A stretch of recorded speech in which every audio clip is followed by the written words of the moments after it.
because we spent a big deal of last night's show, especially in the second hour, talking about President Trump and his visit to Harlem and how great everything is. And there's a sea change coming, and he's going to grab all these votes, and everything's going to be all hunky-dory.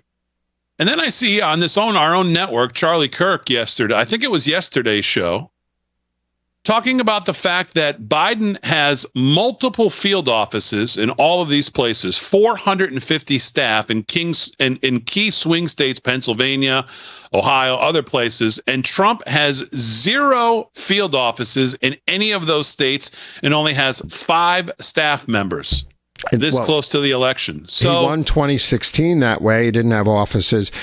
But he said in the post-trial commentary today, in the lobby of the courthouse, that he should be in Pennsylvania right now, Georgia, New Hampshire, etc. He's very angry that he can't campaign. Okay, so that's my question. I'm taking Charlie at his word on the facts and what he knows. Is this a concern, or like David already pointed out, you can look back on 2016, places like Michigan. I don't think Trump had any field offices till very late in the game, maybe even October. So is this a red flag right now, being whatever we are, 8 months out, 7 months out from the election, 6 months out, whatever it is? Is this a red flag, or is this a non-starter for you guys? David, I'll come to you first.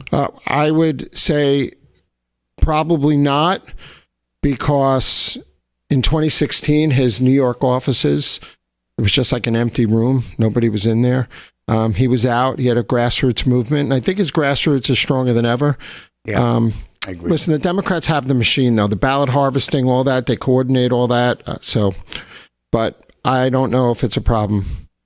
I mean, you would think putting your daughter-in-law in the RNC, these are the kind of things that you would think that we would be at least getting a handle on. And again, I guess I'm asking if you guys think this is a red flag and a problem. Charlie certainly seemed to think that this was a red flag that someone needs to pay attention to, or at least start to get this RNC together. has some more money now. So yeah, you know what? I would think that if not a red flag, at least a warning light is going off. And like you said, now that Lara's in charge, maybe they're putting stuff together. We don't know. I guess we'll find out soon enough. But it is getting late in the game. It's already mid-April. And you need that presence on the ground, especially if you're going to be tied up in court in New York or D.C. or wherever the hell they're trying to get you convicted. You're going to need a strong presence, out there, right? You would think. Yeah, I mean, absolutely. Plus, when you go back to 2020, we've made the argument on this show. We've talked about it ad nauseum that, looking back, you have to, I don't think it's even debatable that the RNC, the White House, the Trump administration was caught off guard, or at least sleeping at the wheel. I mean, I know about the fraud of Election Day. We can all talk about the ballots and the dead people in the machines and all that.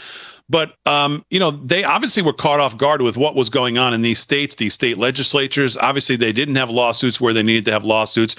When they brought lawsuits, obviously, they didn't get anywhere. The Supreme Court wouldn't hear it. Pennsylvania shot it down, obviously, because of the left-leaning state Supreme Court. So there's many issues you could look at in 2020 and say, geez, where were these guys? That's the last thing we need. Right. Especially with all the attention that election integrity has gotten, that it's on everybody's forefront of everyone's mind. Everyone's talking about it. It hasn't gone away. So to get caught off guard again, or to be unprepared again, or to be lacking resources again in states, this goes back to my argument about New York, New Jersey, Minnesota, LA, how much time we're spending in resources here.